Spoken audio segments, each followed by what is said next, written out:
Welcome,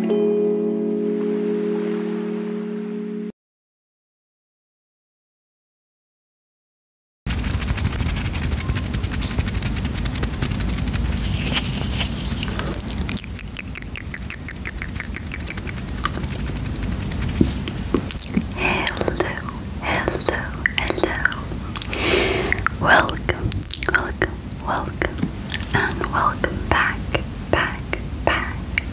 to my ASMR channel.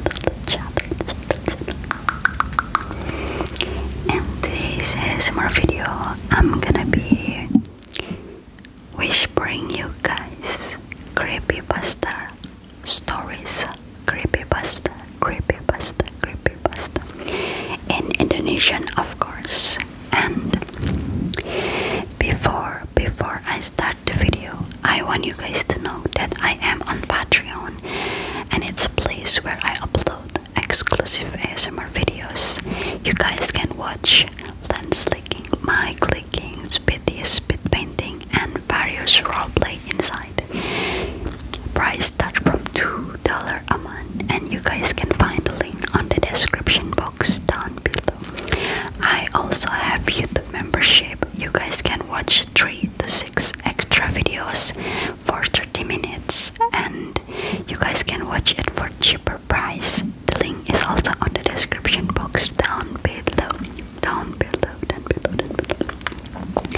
Jadi hari ini aku akan membacakan kalian creepypasta yang udah aku sortir.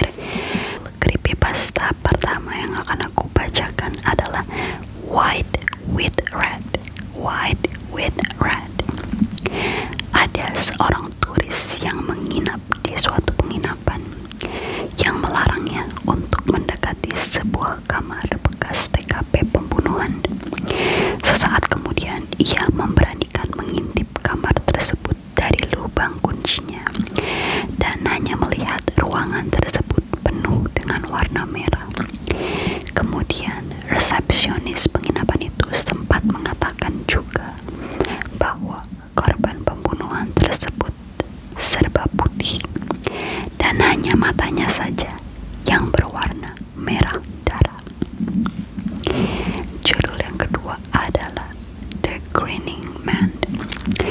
Di perjalanan pulang di malam hari, ada yang bertemu dengan seorang lelaki yang mendekatinya dari kejauhan. Wajahnya selalu tampak tersenyum, namun matanya tidak berkedip saat ia semakin lama semakin mendekat. Takut, orang itu berlari kabur ketika tiba-tiba lelaki yang penuh senyuman tersebut berlari mengejarnya. Masih dengan senyuman yang sama. Ketika ia merasa lelaki itu sudah sangat jauh, ia pun berhenti mengambil napas dan melihat pria itu. Tahu-tahu sudah berada di depan matanya. Yang ketiga, jam. Hal terakhir yang kulihat adalah jam di samping tempat tidur yang menunjukkan pukul 12 malam lewat 17 menit. Sebelum kuku panjangnya yang busuk menembus dadaku, sedangkan tangannya yang lain membekap mulutku untuk menahan jeritanku. Aku terbangun lalu duduk tegak, lega, karena itu semua hanya sekedar mimpi.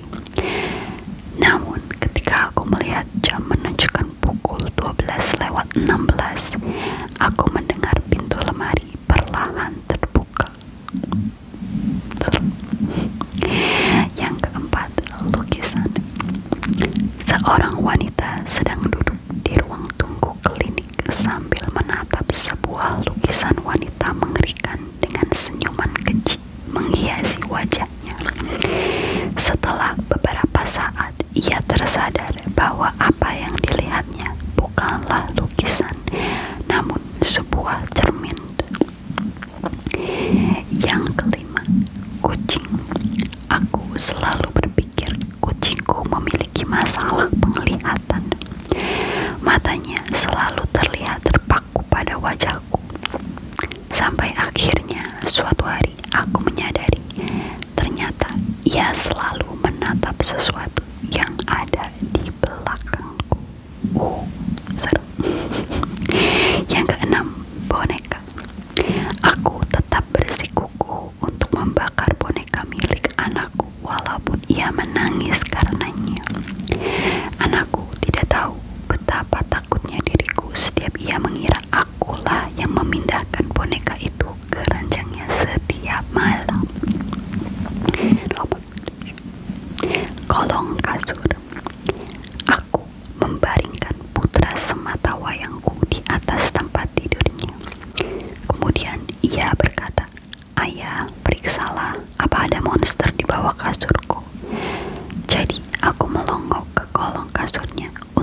membuatnya tenang.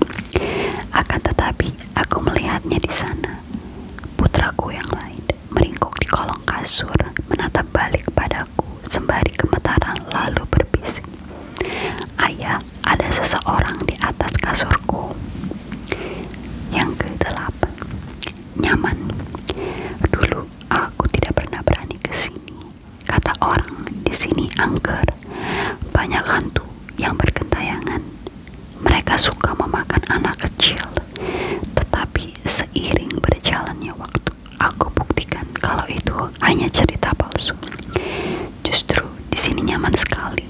Aku tidak perlu lagi bertemu ayah yang mabuk dan memukuliku setiap hari, atau guru-guru yang mengejekku setiap hari. Judul yang ke-9 ada Tahun Baru. Kemeriahan tahun baru sudah berlalu sesaat tadi. Kupacu motorku secepat mungkin dari alun-alun kota menuju rumahku. Aku ingin sampai secepat mungkin. Tubuhku lelah dan ingin segera beristirahat. Dan akhirnya aku bisa tertidur lelap juga. Aku kemudian terbangun dan baru saja menyadari bahwa ini bukanlah rumahku. Ini bukan kamarku. Sempit sekali, gelap sekali. Yang ke-10 ada puisi.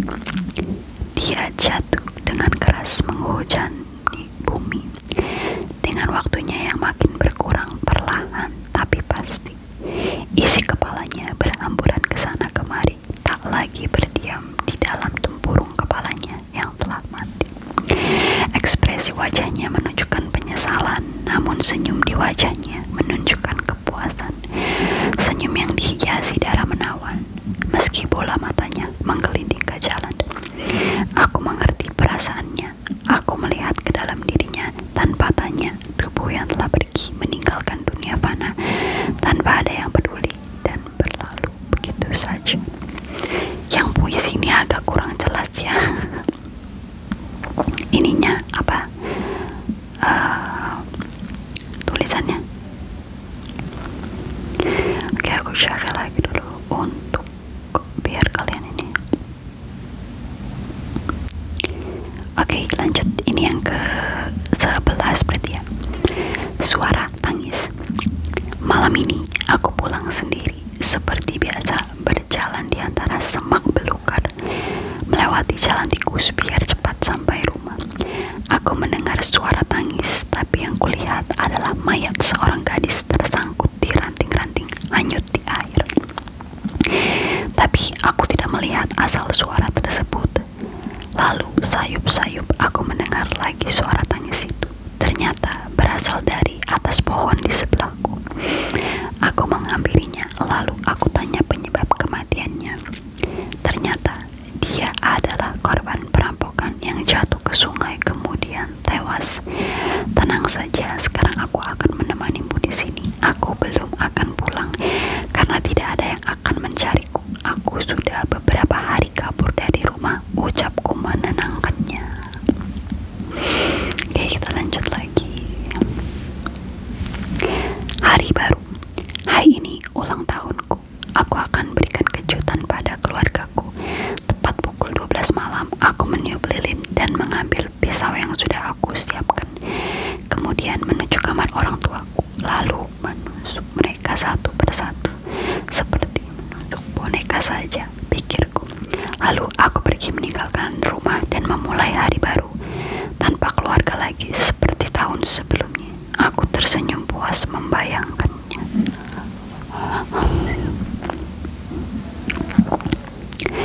Oke, ini yang terakhir, hujan. Hari ini sungguh melelahkan. Setelah memarkirkan mobil di garasi, ternyata hujan pun turun. Berisik suara seng atap garasi yang bertuburkan dengan hujan sangat mengganggu. Aku segera masuk ke dalam kamarku karena sudah lelah. Untung saja aku sudah sampai di rumah dan tidak kehujanan. Di dalam kamar aku berbaring dan tak lama aku mendengar suara petir yang menyambar-nyambar di atas kamarku. Aku pun akhirnya tertidur sampai pagi hari. Ketika aku terbangun, aku segera berlari halaman belakang dekat pohon kelapa yang ternyata sudah kering. Aneh. Ceritanya yang aneh. Okay guys, I think that's just it for today's ASMR video. Maaf kalau membosankan